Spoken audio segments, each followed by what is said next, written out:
Hello guys, dito tayo ngayon sa hot trending topic sa social media na kung saan itong girlfriend ni Senator Win Gatchalian na si Bianca Manalo is nagsalita na about sa isyung lumalabas sa kanila ni Rob Gomez. And Sen Win, ano kaya ang kanyang sinabi? Pero sabi nila no comment daw. Tara guys, panoorin natin.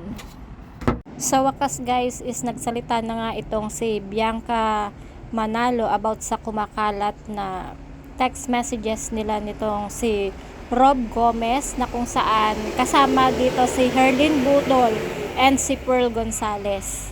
Nagchat nga itong si Bianca Manalo kay Rob na kung pwedeng magkita sila ng alas 7 ng umaga kasi nasa Makati daw siya, kasama niya ang mga aso para daw umano makabalik siya sa BGC before siya mag-leave at 10 AM. At nakapaloob pa nga sa text messages na ito yung word na he's not here, he's in Valenzuela, na kung saan ang tinutukoy niya dito ay si Senator Win Gatchalian.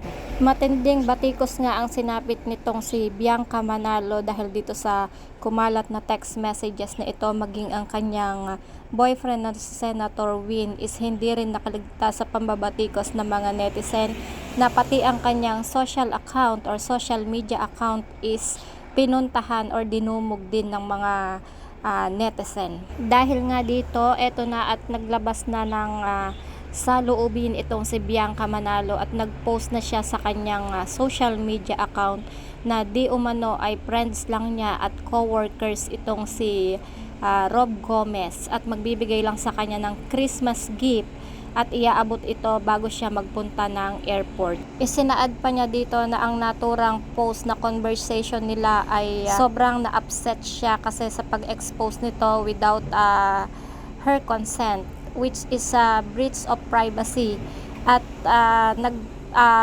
pinsala daw ito sa kanya ng online bashing and obvious daw na ang mga messages na iba is deleted na. Dahil sa post na ito ni Bianca Manalo, hindi nagpatalo ang mga marites or ang kanya mga basher. Meron ditong mga nag-comment na bakit kailangang magbigay si Rob Gomez ng regalo sa kanya na wala ang kanyang boyfriend na si Sen Win. Bakit kailangan na mag-message si Bianca na meron ka na naman sigurong kikitain na other girls? Kung kayo ang boyfriend nitong si Bianca Manalo, makakalusot din ba sa inyo itong post niya na ito?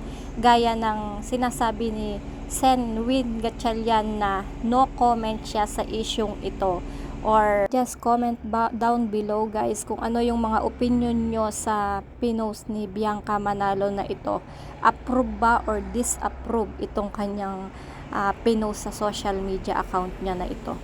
So that's it guys, para updated ka sa aking news, ayan, sa ating mga nahagilap na news, kindly subscribe ang my YouTube channel, Rampadorang Inday Vlog. Maraming salamat sa walang sawang panunood. Bye!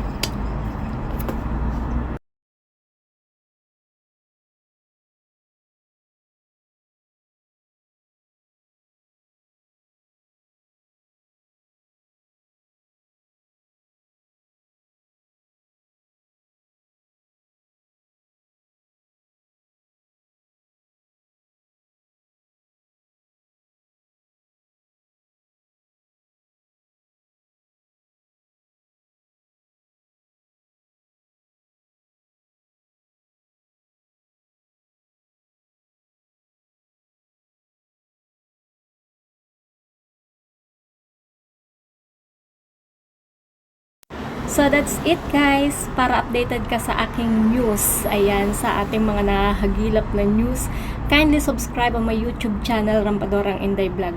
Maraming salamat sa walang sawang panunood. Bye!